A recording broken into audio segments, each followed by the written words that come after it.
Hello everyone, welcome to Civil Times YouTube channel. दोस्तों, मैं हूं विकास विद्रोही और आज हम एक बेहतरीन टॉपिक आर्टिफिशियल इंटेलिजेंस को लेकर आए हैं। यह टॉपिक आपके मेंस में पर्टिकुलर दिया गया है, आर्टिफिशियल इंटेलिजेंस या कृत्रिम बुद्धिमत्ता।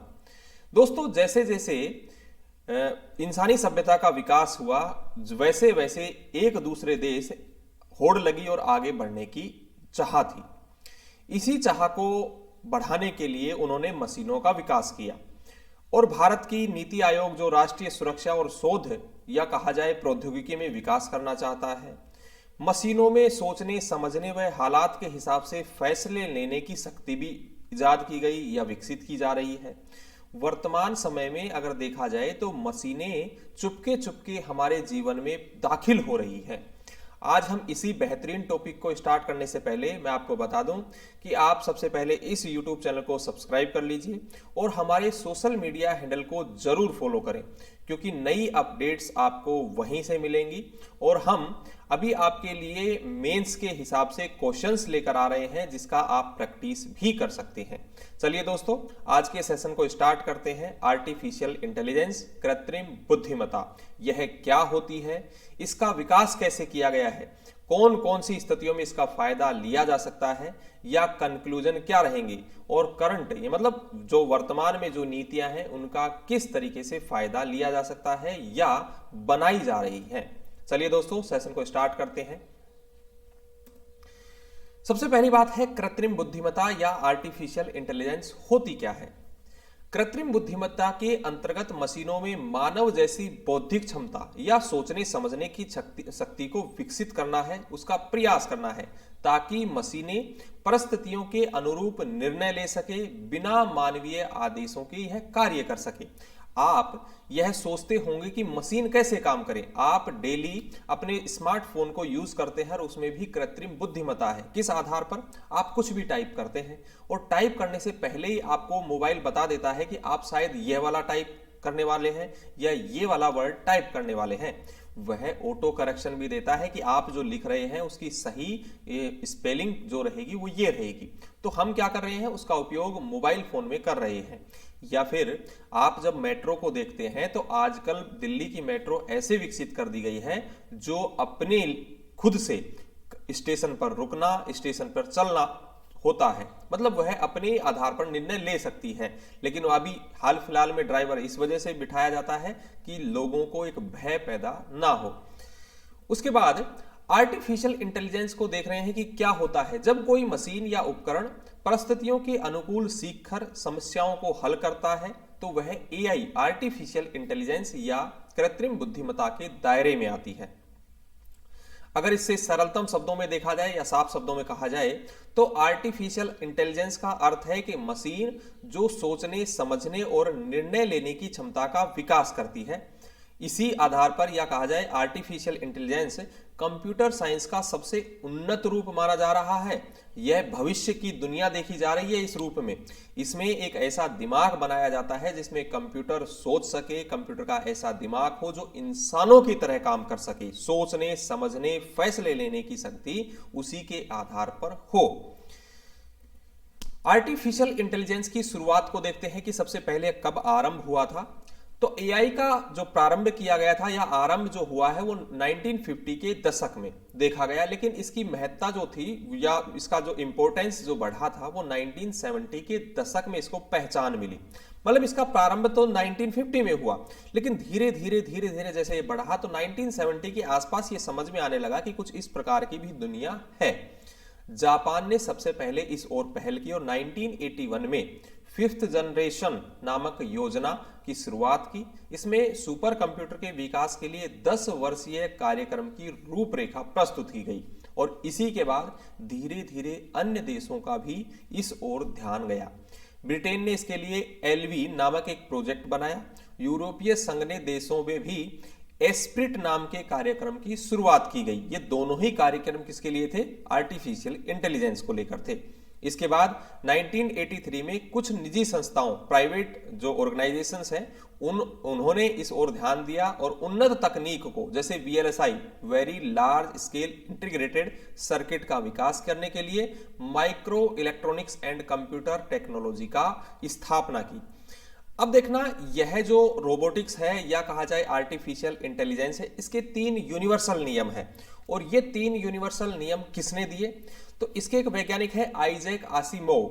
इन्होंने 1940 में के लगभग इन तीनों नियमों को इजाद किया कि भाई जो आर्टिफिशियल इंटेलिजेंस के आधार पर रोबोट जो है वो कैसे काम करेंगे।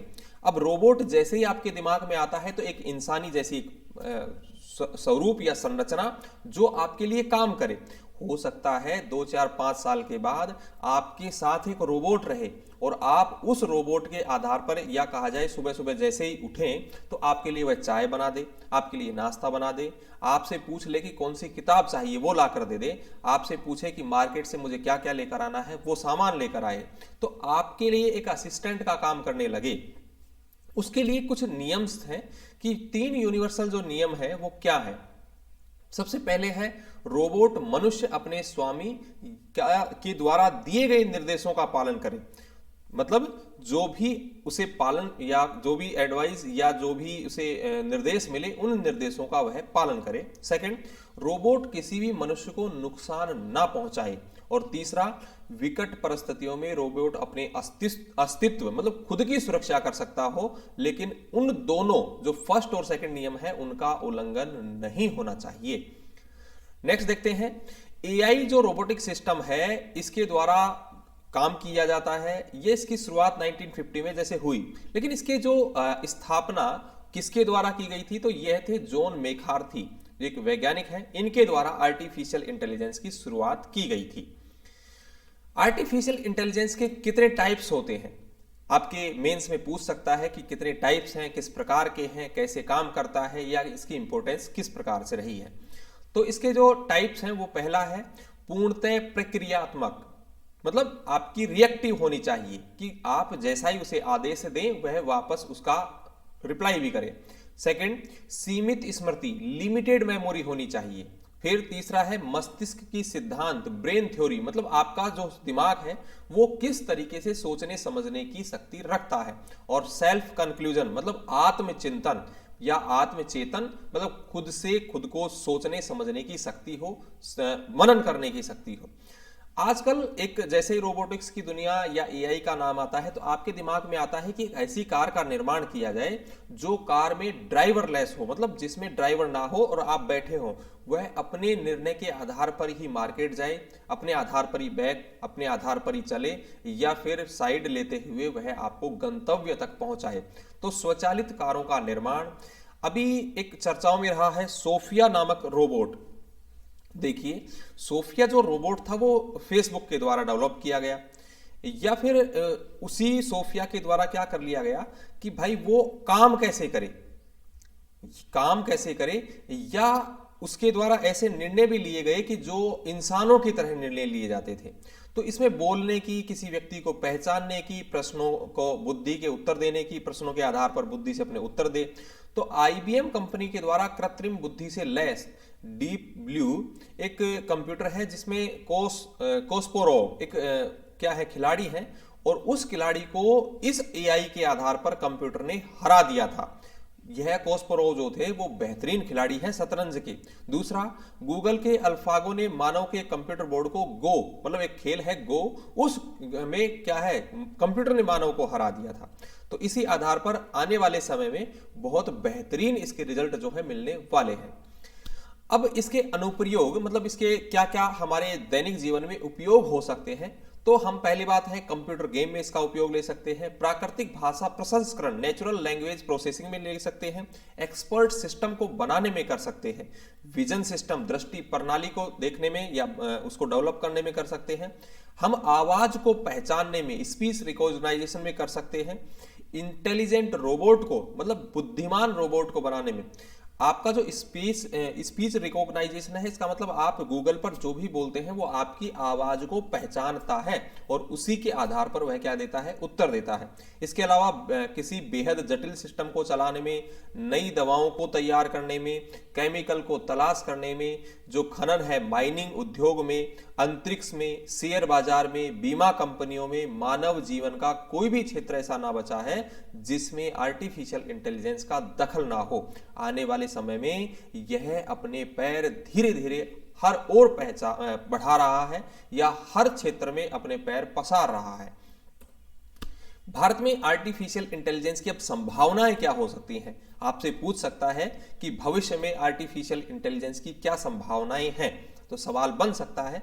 तो देखना, एरोबोटिक्स जो है या virtual reality, cloud technology, big data पर मैंने वीडियो बनाया है, आप उसे देख सकते हैं क्योंकि मेंस के हिसाब से वह आपका एक सिलेबस का पार्ट भी है। आर्टिफिशियल इंटेलिजेंस तथा मशीन लर्निंग और अन्य प्रौद्योगिकियों के क्षेत्र में उल्लेखनीय प्रगति भारत में निकट भविष्य में चौथी औद्योगिक क्रांति का सूत्रपात होने की संभावनाएं तलाशी जाने लगी हैं।